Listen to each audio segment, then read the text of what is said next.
Well, hello.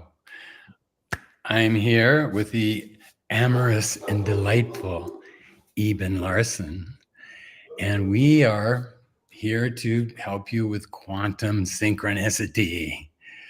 She is the incredible quantum psychologist, and I'm just like this author astrologer dude. But we're having a lot of fun doing this. What do you think?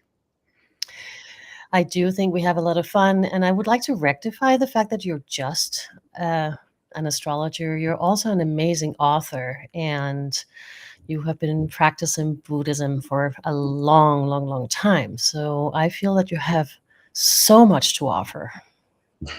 Thank you. It's very quantum of you. Mm. So anyway, oh my God, that the full moon last night was just incredible. Powerful.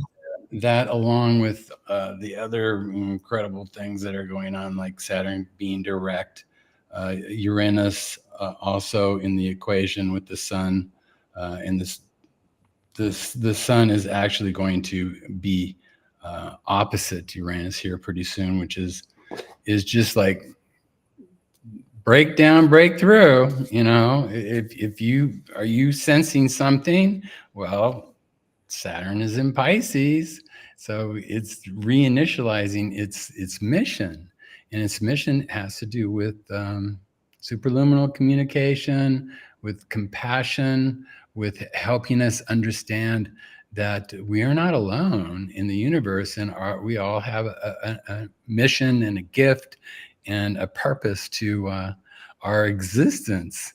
And it's just becoming more obvious. And with so much emotions from that last supermoon last night, it's just, how do you direct this? How do you put it in a place where it's benefiting you instead of making you feel overwhelmed? Yes, absolutely. I would love to add to that as well. That we're also revisiting our belief systems, right? There's really an opportunity for big shifts here in that regard, reminding ourselves that things will never be what they used to be anymore. We truly, in about 3 days, is it that Pluto is entering Aquarius? I think it's about 3 days from now. Yeah, it's really, really close right now. It's at 29:57. Yeah, Let's go and 3 days.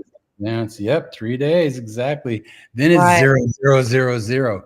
Everybody, be prepared. You're going to feel so like in the nebula. Definitely back to that birth canal analogy, right? Yeah, We're in between worlds, yeah. and we just this is where we need to learn to be flexible and certainly open, right? Back to the listening, we'll get to that in a little bit as well. But really, really understanding that we are letting go of, well, thousands of years of constructs, and nothing will look the same as it used to.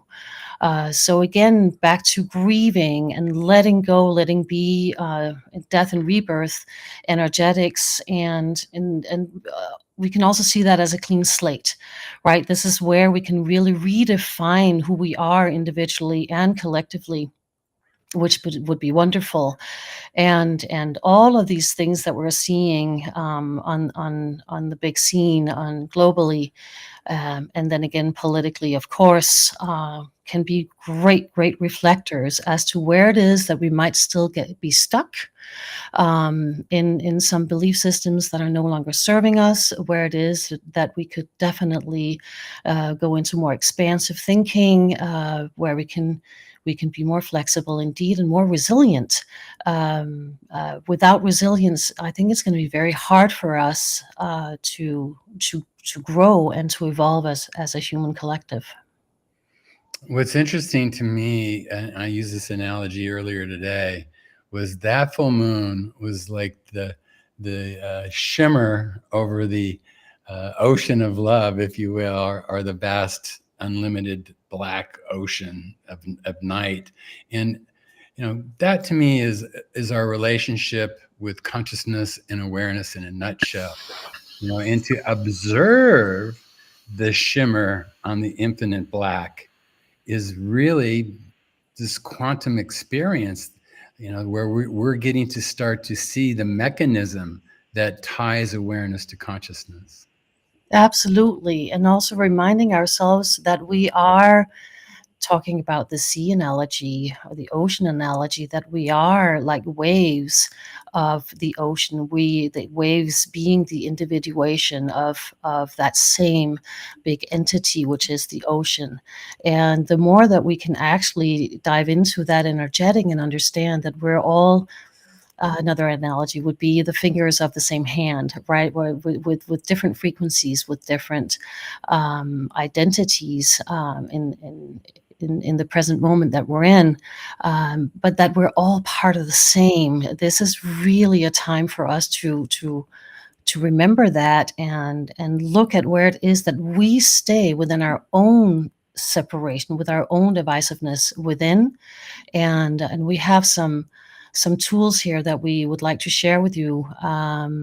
And if you would like to deepen those tools, and if you would like some transcripts of those tools, please put that in the comments. Then we can go back and basically connect with you individually, and also give you some tools in different ways. But here, while we are here today, we would like to just talk about some dynamics that could be helpful in regards to this important, very, very important, I would say pivotal and quintessential transit that we're in, where we can actually work towards unification rather than further separate. Exactly. One of the big things, and you and I have spoken about this, is because all things starts with frequency, and it's our awareness's ability through many modalities. Astrology for me is one, using that awareness to actually hear what is being transmitted. This is not a dream. This is a transmission. Yes, indeed. This is really this moment where we can work towards radical love, radical compassion, and can we even move towards radical gratitude, even for the things that seem to be so challenging for us, and that make us feel that we are indeed in a position where we feel that we are in fear, that we are fearing the future, that we are in contraction in regards to what it is that is happening out there, that we feel that we need to protect ourselves. Uh, all of us want to feel safe. This is really about that. We all want safety, and it comes in different forms for people. And this is what's so interesting in what we see again on the political scene right now. Some of us feeling safe is meaning that we feel free. It means that we feel safety when we're not feeling controlled and supervised. And for some, safety means the exact opposite, that they feel protected and safe when they do feel supervised and controlled and told what to do. So we're in this spectrum of those different connective points for people, and that can feel antagonistic. But in the end, we all want to feel safe. I've been watching a lot of these videos where humans interact with wild animals. And this, what you just said, sort of remind me of that, because the human beings are such timid creatures. But when you approach a timid creature with reverence, kindness, and radiate that frequency of empathy and compassion, that's when they're not going to take off on you. That's when Mhm. they're going to look at you and feel that safety and feel like, I got chills and I'm all emotional right now. But that's so funny. It's so overwhelming. But yes, it's in that moment where you can really make that gentle connection soul to soul. Exactly. And to make that connection, we need to listen. We are not listening. We're still not listening. And right now, it's very difficult for many people to listen. And the thing is that if we only listen to people with the same perspectives as we do, then we'll be basically sitting in an echo chamber and filled with validations, and healing can't really happen in that space. Uh, However, when we do listen to other perspectives with curiosity, we can detect our triggers, and we can then, therefore, see where our wounding is speaking on our behalf. And that's where healing can indeed occur. We have such a beautiful opportunity to heal the collective through listening to each other with curiosity, true curiosity, and get the conversations going with the friends and loved ones uh, that have different opinions, different perspectives.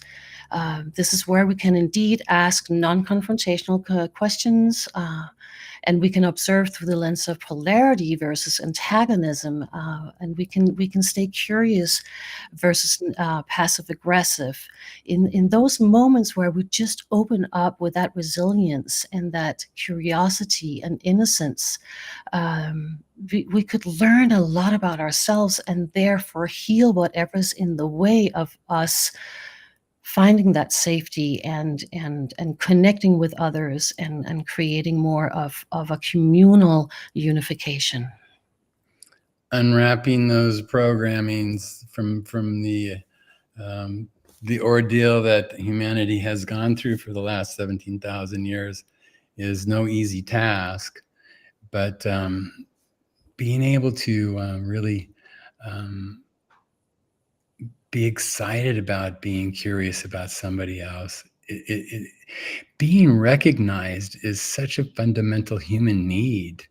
So that Mhm. we, a lot of passive aggressive stuff comes up because people have the programming that this is the only way they're going to get somebody's attention, and shine, be able to shine, as a soul, as an entity, as somebody of value and worth.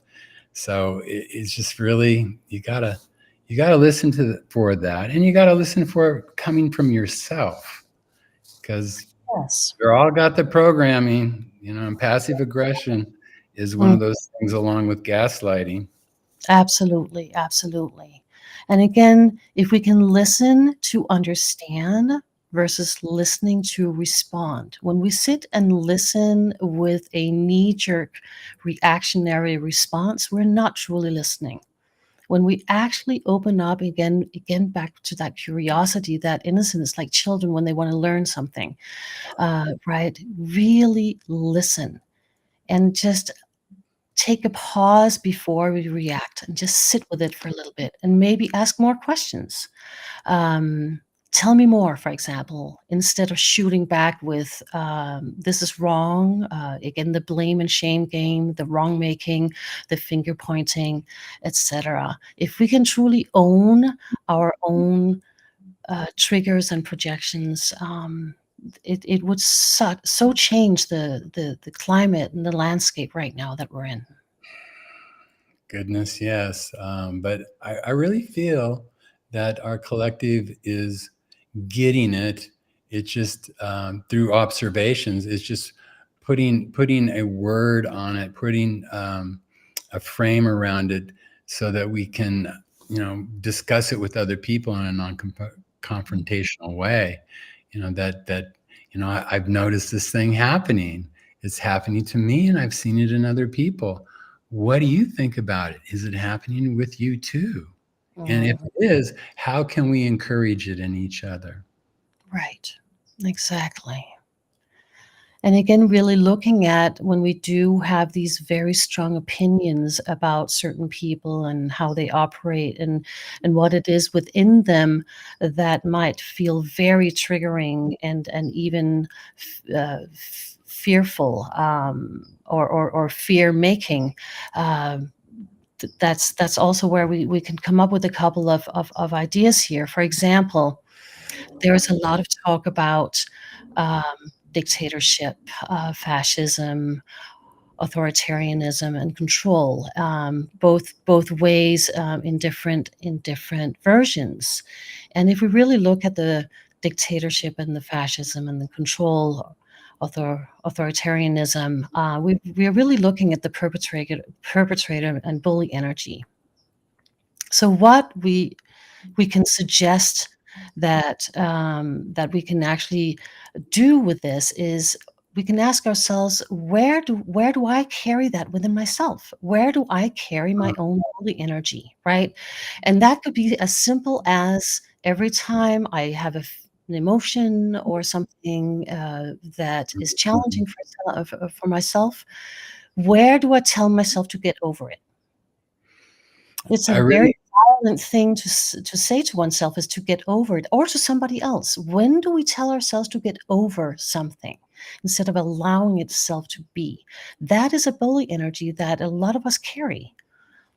we've been so immersed in duality, and reestablishing trust starts with reestablishing the trust inside yourself, and understanding when you have a feeling about something, there's some validity there, and you need to express it. And all the feelings that human beings have are all important, and they need to be described and expressed in a very human way, instead of the dualistic way of confrontation. So it's just really get in touch with how you trust, and how you trust yourself, and how Mm, like what you said earlier, the belief system is being reimagined. And in order for us to get there, we have to surrender some of the things that we've created because of our the misdirection and misguidance of popular culture. Yes, absolutely. And back to that perpetrator, bully energy that we can be very afraid of coming from the outside. If we look at our own again, even righteousness or entitlement, Mhm. wrongmaking can also be that energy. Where is it that we do that to ourselves? Where do we do that to each other? Right? Where are we gaslighting ourselves and each other? Where are we shaming ourselves and each other? Where are we trying to control people? These are all elements of that perpetrator and bully energy that we might see again in other people, that are in power. And again, we cannot do anything about them, but we can do something about ourselves. So we can start there, for example, and looking at where is it that I have my own control systems that are taking over and are basically not allowing for unification within myself, and perpetuating divisiveness within myself. I think this is a good place to jump off. And as you mentioned before, we're going to put some of those tools, or if you have a need for any help, or more information on what we're talking about, please put it in the comments. We are very eager to communicate with everyone in every way we can, because the more we have this collective understanding, the more our collective consciousness expands. Absolutely. Absolutely. Always a pleasure, Eben. I love you so much. So much pleasure. Absolutely. Much love to you. Quantum love to you all. Oceans of love. Bye.